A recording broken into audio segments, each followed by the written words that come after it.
Assalamualaikum dan salam sejahtera. Kami dari SMK Seri Muara Baganatul Perak akan membentangkan inovasi bagi kategori PDPC didik hibur murid bagi jenis bahan maujud. Tajuk inovasi kami ialah Smart Cert Electric 1.0. Ahli kumpulan kami terdiri daripada 3 orang iaitu saya sendiri, Nur Hijratul Sofia binti Syarul Syam. Saya Justina Batrisha binti Talib. Saya Nur Alia Ramadhani binti Ahmad Rusli. Antara objektif bagi inovasi ini yang pertama ialah murid melibatkan diri secara aktif dalam proses pembelajaran yang berkesan dengan menghasilkan bahan inovasi didik hibur. Proses pengajaran dan pembelajaran menjadi lebih seronok semasa belajar. Bahan didik hibur dihasilkan dapat membantu rakan-rakan belajar secara aktif dan bermakna. Kesan positif dan potensi inovasi PDPC didik hibur. Produk ataupun pembelajaran dan pengajaran inovasi ini amat unik kerana belum ada produk yang serupa ini dihasilkan sebelum ini.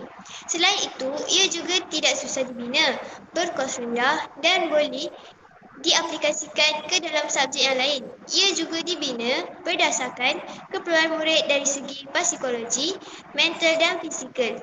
Ia juga mampu untuk melahirkan murid yang aktif, berkeyakinan, bermaya, mempunyai daya kepimpinan dan dapat bersosial, berinteraksi dan berkonsesi dengan rakan dan guru. Murid-murid juga boleh menggunakan produk ini semasa ketiadaan guru. Contohnya pada waktu rehat kerana murid yang menjadi penguji boleh menguji dan mencatat markah yang diperoleh oleh kawan.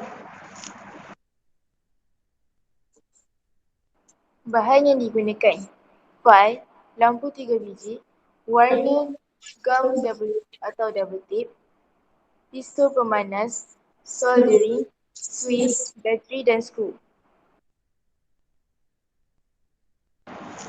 Penggunaan litar tertutup,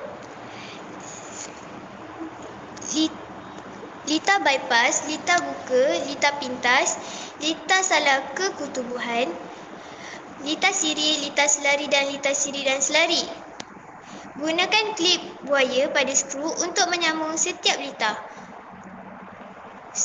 Kedua, sambung setiap litar berdasarkan litar skematik yang diberi.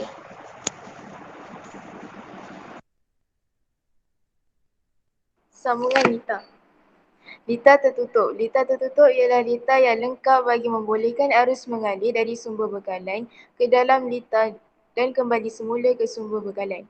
Contoh, apabila Swiss dikendalikan, ia melengkapkan litar menjadi litar tertutup dan lampu menyala.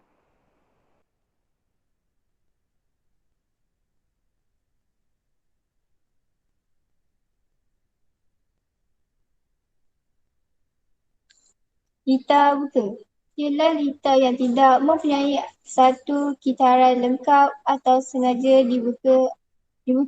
Harus tidak dapat mengalir. Contohnya, Swiss tidak ditekan, lampu tidak akan menyala.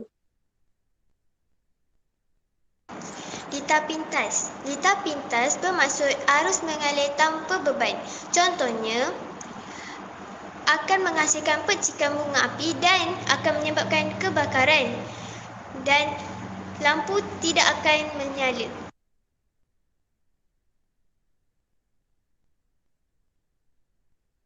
Litar salah kekutuban. Litar salah kekutuban ialah litar yang tersalah pasang kekutuban daripada sumber elektrik. Sambungan ini membahayakan pengguna walaupun Swiss dibuka ketika ini boleh menyebabkan renjatan apabila pengguna menukar lampu dan sebagainya.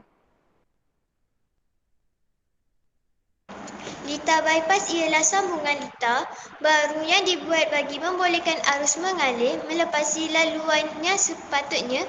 Litar ini tiada menggunakan kawalan Swiss. Ia bersifat sementara. Contohnya, Swiss dimatikan atau hidupkan lampu tetap menyala.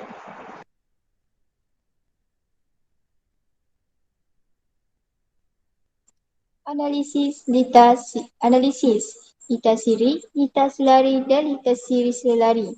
Litar siri, litar yang mengandungi beban elektrik yang disambung secara siri. Litar selari, Pita selari yang mengandungi beban elektrik yang disambung secara selari. Pita siri selari. Pita yang mengandungi beban elektrik yang disambung secara siri dan juga selari. Contohnya, pita siri mentor 1. Pita siri mentor 2. Pita siri mentor 3. Pita selari 2 mentor. Pita selari 3 mentor. Inovasi yang telah dihasilkan mengikut sambungan litar. Pita tertutup. Pita terbuka. Pita pintas. Pita bypass. Pita salah ketubuhan. Pita siri 1 mentor. Pita siri 2 mentor. Pita siri 3 mentor. Pita selari 2 mentor. Pita selari 3 mentor. Sekian, terima kasih.